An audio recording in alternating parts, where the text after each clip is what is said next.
असत्य का मार्ग कैसे छोड़ें। असत्य का मार्ग छोड़ने के लिए कई नियम बताए गए हैं, जैसे आत्म साक्षात्कार। पौराणिक कथाओं के अनुसार आत्म साक्षात्कार से व्यक्ति को अपनी गलतियों और कमियों का पता चलता है और यह समझने में मदद मिलती है कि असत्य किस प्रकार से उसके लिए हानिकारक होता है। सत्य की शक्ति। पौराणिक कथाएं यह भी बताती हैं कि सत्य की अपनी एक अद्वितीय शक्ति होती है। सत्य बोलने से न केवल आत्मिक शांति मिलती है, बल्कि यह दीर्घकालिक सफलता और संतुष्टि का मार्ग भी प्रशस्त करता है। धर्म का पालन। धर्म का अर्थ है सही कर्म करना। पौराणिक कथाओं में धर्म का बहुत महत्व है। यह सिखाता है कि व्यक्ति को हमेशा धर्म का पालन करते हुए सत्यनिष्ठ रहना चाहिए। गुरु का मार्गदर्शन।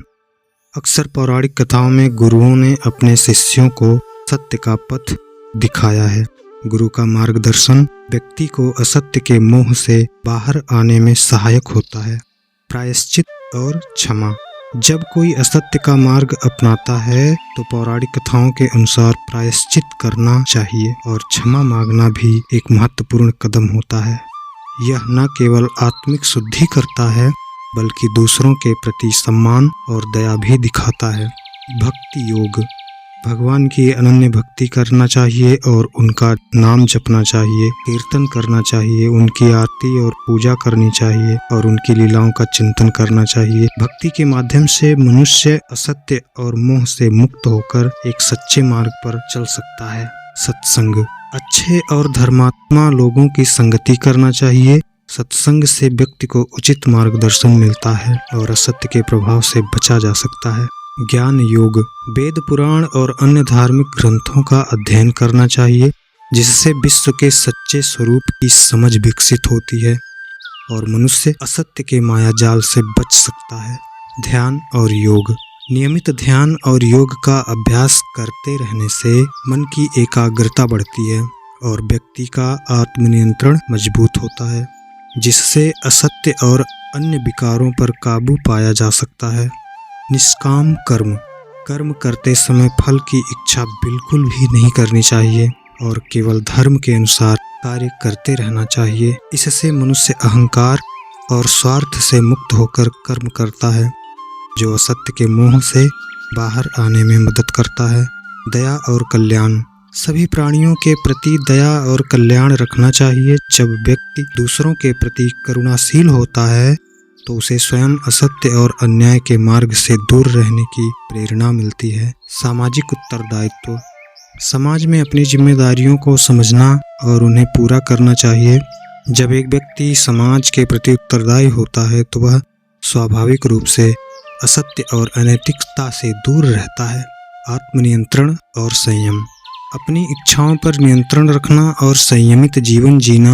आत्मनियंत्रण से व्यक्ति अपने विचारों, शब्दों और कर्मों में सत्यनिष्ठा बनाए रख सकता है। आत्मानुशासन। नियमित रूप से धार्मिक अध्ययन, पूजा पाठ और मेडिटेशन करते रहना चाहिए। ये क्रियाएं मन को शांत रखने में मदद करती हैं और आत्म जागरूकता को बढ़ाती हैं, जिससे व्यक्ति असत्य से दूर रहता है।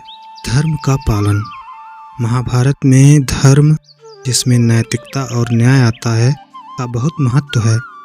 यह शिक्षा देता है कि व्यक्ति को हमेशा धर्म का पालन करते रहना चाहिए, भले ही परिस्थितियां कठिन क्यों ना हों।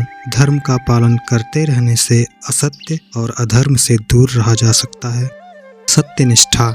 युधिष्ठिर का चरित्र सत्यनिष्ठा का प्रतीक है। वे अपने जीवन में कठिनाइयों का सामना करते हुए भी सत्य का पालन करते हैं। उनका जीवन हमें यह सिखाता है कि सत्य के पथ पर चलते रहने से अंत में सफलता और सम्मान अवश्य मिलता है। विवेक का उपयोग। महाभारत की कथाएं हमें यह भी सिखाती हैं कि हमें हर स्थिति में विवेक का उपयोग करते रहना चाहिए। कृष्ण की युक्तियों और उनके द्वारा दिए गए निर्देश से यह सीख मिलती है कि कैसे हमें विवेक का उपयोग करते हुए सही और गलत के बीच का निर्णय लेना चाहिए। कर्मयोग। भगवद गीता, जो महाभारत का ही हिस्सा है, कर्मयोग की शिक्षा देती है। कर्मयोग का मूल सिद्धांत है कि मनुष्य को अपने कर्म करते हुए फल की इच्छा से मुक्त होना चाहिए। यह शिक्षा असत्य से दूर रखने और धर्म के मार्ग पर चलने में मदद करती है। आत्मसंयम और अनुशासन। महाभारत के पात्रों की कहानियां हमें आत्मसंयम और अनुशासन का महत्व सिखाती हैं। अर्जुन की तपस्या और भीम का शक्ति प्राप्त के लिए कठोर परिश्रम इसके उदाहरण हैं। इन सिद्धांतों को अपनाकर व्यक्ति असत्य का मार्ग छोड़ सकता है और एक धार्मिक और नैतिक जीवन भी जी सकता है।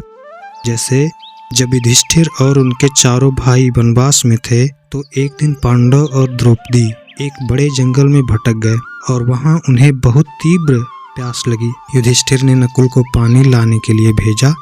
नकुल एक सरोवर के पास पहुंचे, लेकिन जैसे ही उन्होंने पानी पीने के लिए हाथ बढ़ाया, एक अदृश्य आवाज ने उन्हें रोका और कहा कि पहले उनसे प्रश्नों के उत्तर देने होंगे। नकुल ने उस आवाज को अनसुना किया और पानी पीने की कोशिश की, लेकिन वे अचेत हो गए। इसी प्रकार सहदेव, अर्जुन और भीम भी एक एक करके वहीं पहुंचे और वही गलती दोहराई। अंत में युधिष्ठिर वहां पहुंचे और उन्होंने भी वही आवाज सुनी। युधिष्ठिर ने धर्म का पालन करते हुए उस आवाज का सम्मान किया और उसके प्रश्नों के उत्तर दिए। युधिष्ठिर के धर्म और सत्य के प्रति समर्पण को देखकर उस आवाज ने खुद को यमराज के रूप में प्रकट किया, जो युधिष्ठिर के पिता थे। यमराज ने युधिष्ठिर को आशीर्वाद दिया और उनके भाइयों को भी जीवन दान दिया। इस कथा से यह प्रेरणा मिलती है कि सत्य और धर्म का पालन करते रहने से ही हम असत्य के मार्ग से मुक्त हो सकते हैं। यह भी सीख मिलती है कि धर्म के पथ पर चलने वाला प्रत्येक व्यक्ति सदैव सुखी रहता है।